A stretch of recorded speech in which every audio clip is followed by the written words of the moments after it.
Bonjour Akos, la question qu'on se pose aujourd'hui elle est simple mais franchement elle est fascinante. Est-ce que les données, l'intelligence artificielle peuvent vraiment bousculer les pronostics et nous dire qui sera le prochain champion de France de football? Allez, on plonge tout de suite dans l'analyse.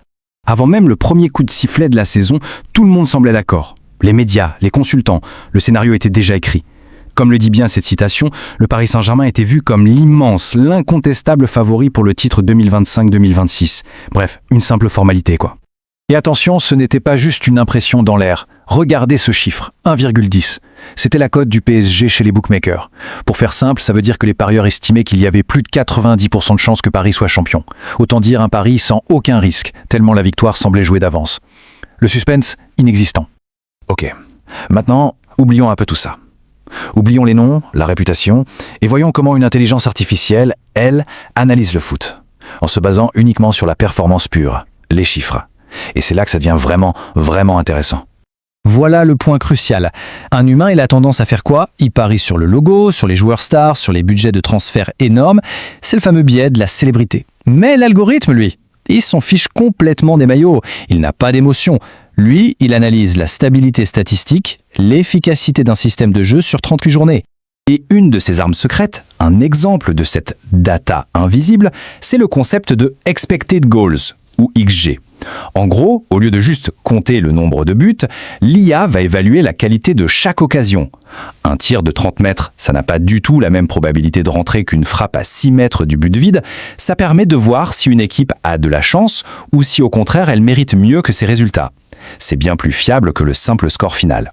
Et ça, ce n'est pas de la science-fiction, c'est concret.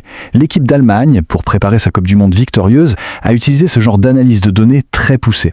En étudiant des milliers de points de données, ils ont par exemple réussi à faire passer leur temps moyen pour faire une passe de 3,4 à 1,1 seconde. Résultat, un jeu beaucoup plus rapide, plus fluide et quasiment impossible à défendre. Bon, revenons à notre championnat. Comment est-ce que cette analyse de données commence à écorner l'image d'invincibilité du grand favori? Les chiffres, eux, révèlent des failles que l'œil humain, parfois un peu trop impressionné par les noms, a peut-être ratées.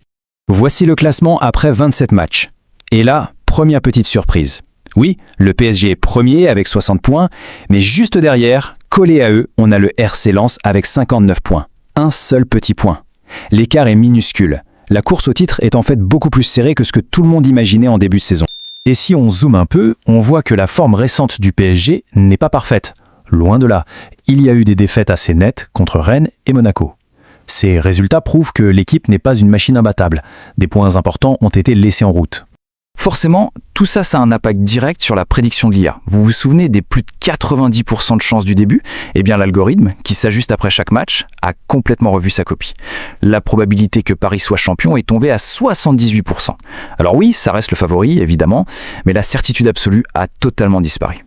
La porte est grande ouverte.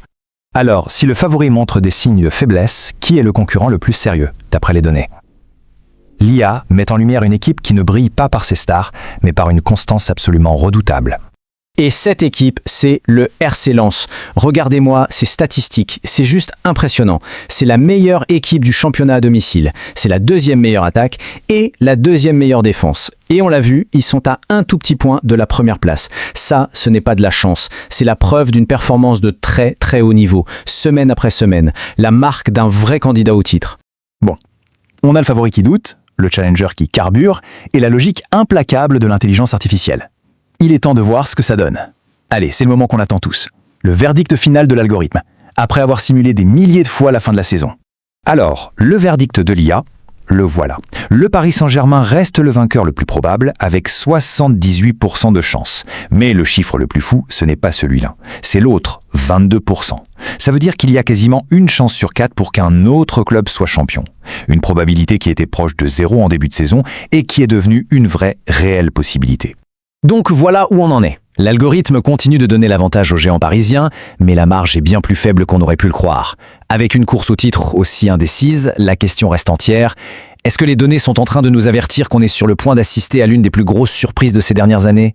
La réponse, eh bien, seuls les derniers matchs nous la donneront. Merci d'avoir suivi cette analyse avec nous.